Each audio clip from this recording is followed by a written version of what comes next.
Welcome back. Living the Legacy Life. I'm Chad. This is Darren. Yeah. Don't do that to Just me. kidding. Looks nothing like him. Don't do that to me. Shed a few pounds there, Darren. Yeah, Good job. I know. I've been at Planet Been Fitness. working out. Yeah, awesome. Good. No, this is Easton Truitt. Easton is our brand new student pastor. Super excited about that role that you're filling there and for what God has for us in the future.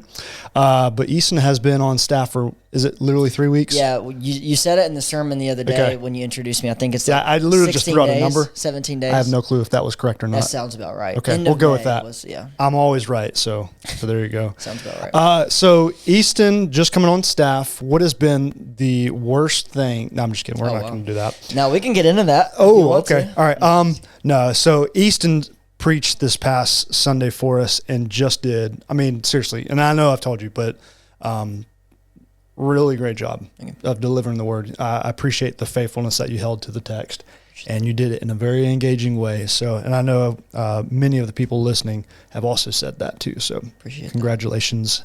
You got the first one under First your one belt. done. Yeah. Yeah. The rest are easy, right? Probably not. I hope so. Yeah, exactly. I Yep. hope so. Cool. Been doing a great job in our students. Spoken to our students 2 weeks now in a row. So they're They're a good group. appreciate all the work that's being done there. It's been good to get to know them. Yep. They're a fun group. They're very attentive, seems like. Very open to learn. Love it. So I'm excited for what God's going to do through them. Awesome. Yeah. We're going to get to the passage here in just a minute, but just introduce yourself for some of those who have never heard kind of a little bit of your background, a little bit of who you are. Just tell them a little bit about that. Sure. Yeah. So I grew up in eastern North Carolina, which is about 3.5, 4 hours away from here. Grew up in the church. My dad was a pastor. And a big part of my story and my faith was my experience in the youth ministry. As I grew up through my student ministry from 6th through 12th grade, that played a big role in just kind of my faith journey, how the Lord grew me. My youth pastor had a very big impact on my life. And so my senior year of high school, I had accepted the call to ministry. Yeah, I didn't really know what that looked like. I knew I wanted to go to a Christian school to play basketball. And so I had committed to a school to do that, but other than that, that was kind of all I knew. And I wanted to pursue ministry, but I didn't know how or when or where. And so I had just kind of decided, hey, I know my youth pastor did this, and he was very influential in my life. So what would it look like to pursue student ministry and to work with students and help them in their walk with Christ the way my youth pastor worked with me? And so kind of walked down that road. I enrolled into the youth and family ministry program at my school and began classes there. And it was pretty crazy after I started school, after my freshman year. I was still like battling, if this is really what the Lord wanted for me. And if this was not necessarily if ministry was what he wanted for me, but if this was, student ministry was the road to go down. And he was just very faithful, like answering those questions in my life, yet like opening a bunch of doors that confirmed that. And giving me opportunities to serve and to live out and to work on that calling in college through various different things, my church, my school, mission trips. He just kind of confirmed that through those 4 years. And so I was just kind of like, okay, like you have been faithful to call me to this and to show me and to make it crystal clear. So I'm going to walk in that. Yeah. And so senior year started kind of that job hunt pressure started to hit me. And I remember those days. Yeah, got connected with you guys, and the Lord just the whole time through that process was just very faithful in working the details out and making sure that this is where he wanted me, and that's been very evident. And so here I am. Amen. It's been I love it. It's been crazy at times, but God's been good through it all, and happy to be here. Gastonia, G-Town, as they call it. Gas house. The gas house, yeah. That's been good. I'm still learning where everything is. Me too. And I've been here for almost 15 years. Yeah. It's a much widespread area. Lots of stuff going on. Yep. But it's growing area. I know It where is growing. Tex-Mex is. Yes, I know you do. where my house, Tex-Mex, and the church is. That's all you need to know. That's all I need. That's all you need to know. Well, kind of what some of the stuff you were just talking about discerning God's will, wondering how things are going to be played out. kind of falls right into what our passage was this past Sunday. And you open with a story about a debit card. Yeah. So that was frustrating. Kind of hit that again, and then talk us through kind of the main points of the passage. Yeah, I mean, James chapter 5, just I felt like practical. The whole book of James, I feel like, is very practical and like walking in, like what we've been talking about, authentic faith and what that looks like.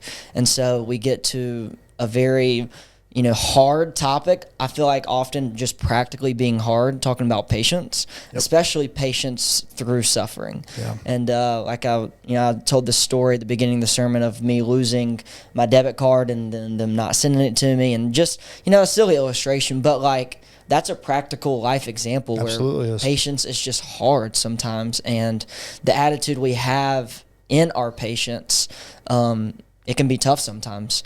And so it talked about like, Peter is addressing these believers who are dealing with legit suffering in their faith, and he's kind of teaching them like, hey, this is how you react. This is how you respond in your suffering. This is how you endure, and how there's blessings in endurance, and how that comes with the Lord blessing your life, and it's not for nothing. Yeah. And it's often hard, but like we talked a lot about, one of the points that I remembered a lot from Sunday was that patience, it's not just about waiting, sitting waiting for something to happen. Like, I'm going through a tough time, I'm waiting for the Lord to resolve this, or for him to answer this prayer, or just like we talked about, sending the rain of blessing on our life. But it's about growing your faith in his timing while you wait. We also talked about waiting is not a passive thing. God didn't call us and put us on this earth. Like he said, there is a blessing to come. The Lord will return and make all things new. And there's hope in that. That is encouragement. That's good news for us. Mm-hmm. But he didn't send us here to sit on our hands and do nothing while we wait. He called us to something far greater. And I think that's what Peter is telling these believers is, hey, you're not here to just simply wait. You're here to do what God has called you to do, and to be active in your faith, to live that out, and not just be passive about it. So it was challenging to me, like even as I studied through it, of like, hey, God's called me to be active, not just like in ministry, where it can feel like, for us who work in ministry, it's like, this is how I'm active, but like even in like my own personal walk, that's like getting in the Word every day, my prayer life, conversations I have with unbelievers, things like that. Yeah. So, being active and working while we wait. Yeah. I love the whole scope of the book of James. Like you said, is very practical. And it's difficult. It's hard. But it's also interesting that he begins the book of James with talking about suffering, with the count it all joy, my brothers, when you face trials of various kinds.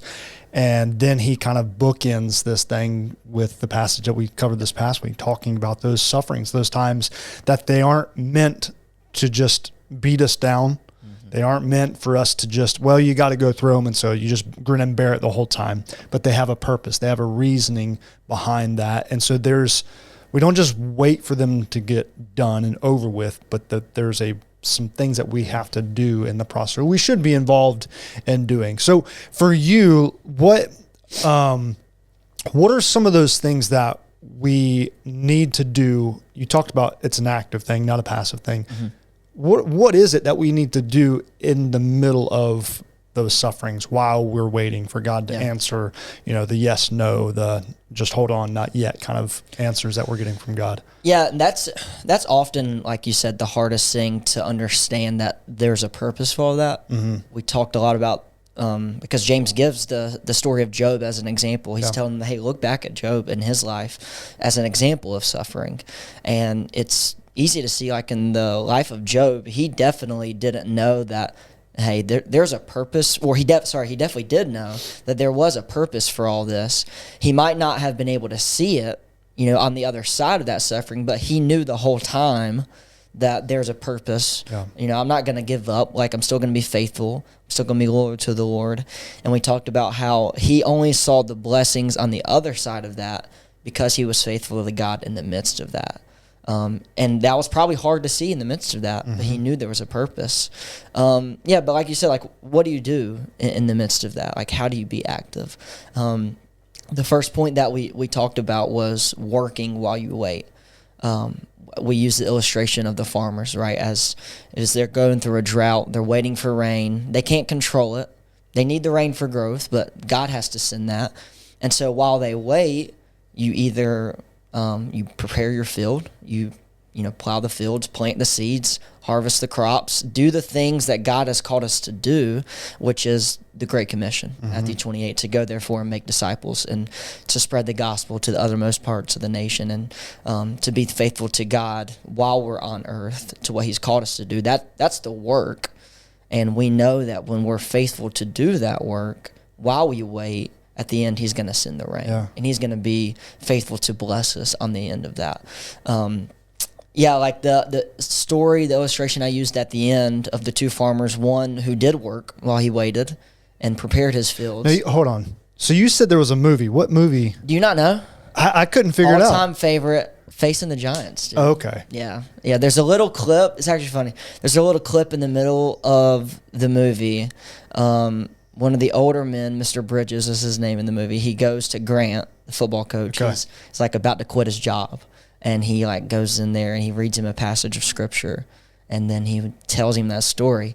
And I always I'll rewatch that movie like a year ago, just for some reason. And then when I heard that clip, and I was like, whenever I give the chance, I'm going to use that story in the sermon because it fit perfect. And your first one here, anyway. First one here. Yep. Okay, so it's been a long time. That was the only one that really kind of came to my mind about the type of scenario that you had given. Yeah. But it's been so long since I've seen the movie. So dude, it's one of those older movies, but I don't care. I told somebody else the other day it's one of my favorite movies. They're like, "Are you kidding me, dude?" I'm like, "Yeah, dude. I'll go back and watch it tonight." That's funny. It's awesome. Okay, so I jumped in the middle of what you're talking about the story. Yeah, I mean, so the illustration was the first farmer. They're in a drought. The first farmer, he was still faithful to get up every day to work on the farm, to do the things that he could control, what he is supposed to do, doing his job well, so that he trusted the Lord. Like his working was him trusting the Lord. Yeah.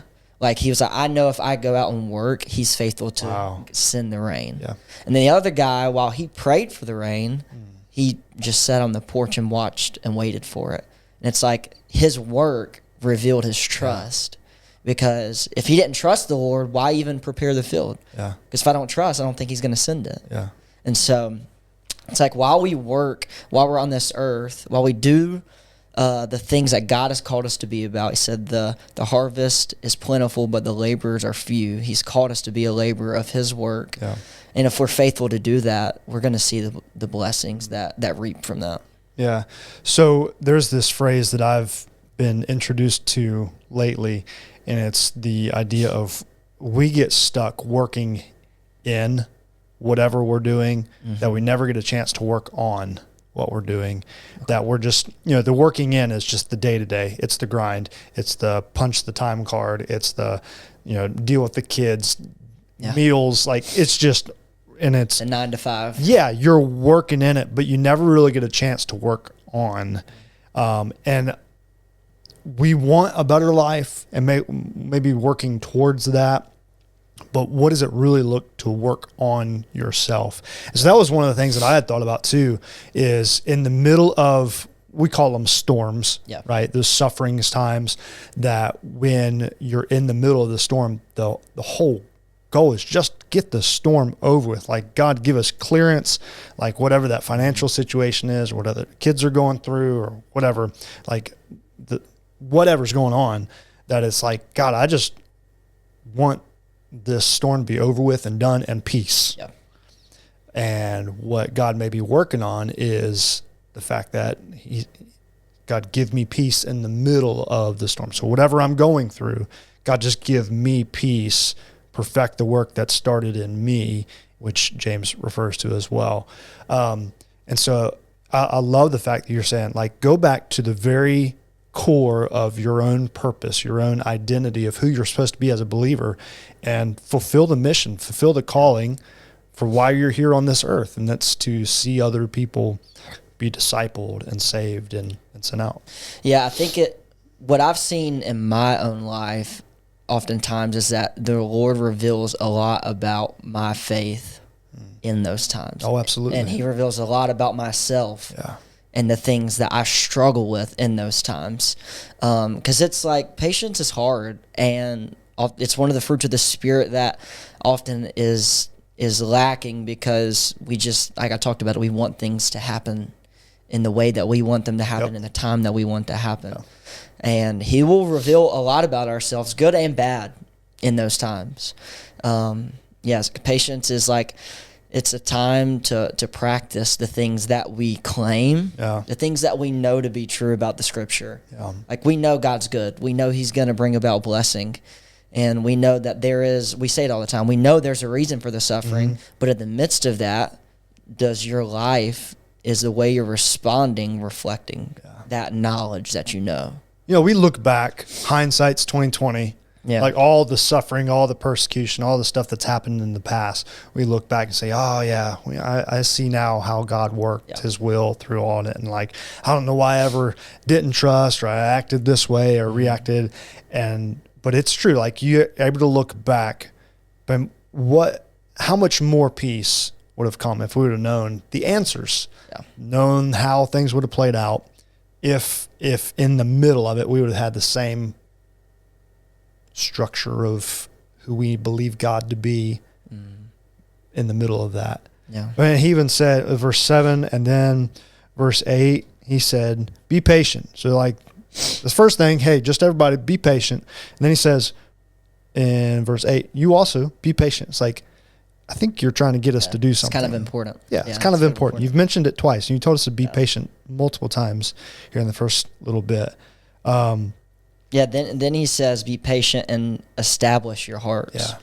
Like, prepare your heart for the coming of the Lord. Like, God put us on this earth, and he left, and we know he's coming back, and he's going to return for his people.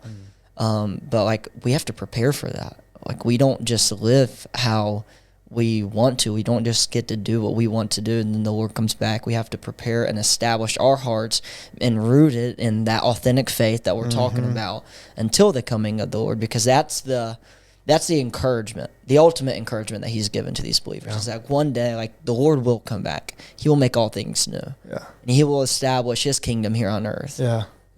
So you have to prepare your heart for that. Yeah. So. You know, there's that difference between somebody who flips out when something tragic happens, not necessarily tragic in a way, but there's also that person and he's not telling us to be flippant about, like, well, you know, que sera, sera, whatever happens. Like, not just to be that, not to be that person just run over all the time, but to be somebody who is just so, and you use the word rooted and grounded and established that, you know, God's got whatever he can throw at me. Because God, we've talked about it through the book of James, God uses tests. Like, there are certain things that he allows us to go through. There are certain trials that he allows us to go through.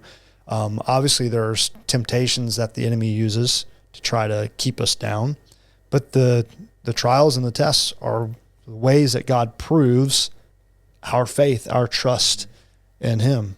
And we're always going to find that the times that we often grow the most are in these times. That's right. Because it's funny how on the other side of the trials, it's like you had mentioned, oftentimes we look back and we're like, oh yeah, like, I see his hand now.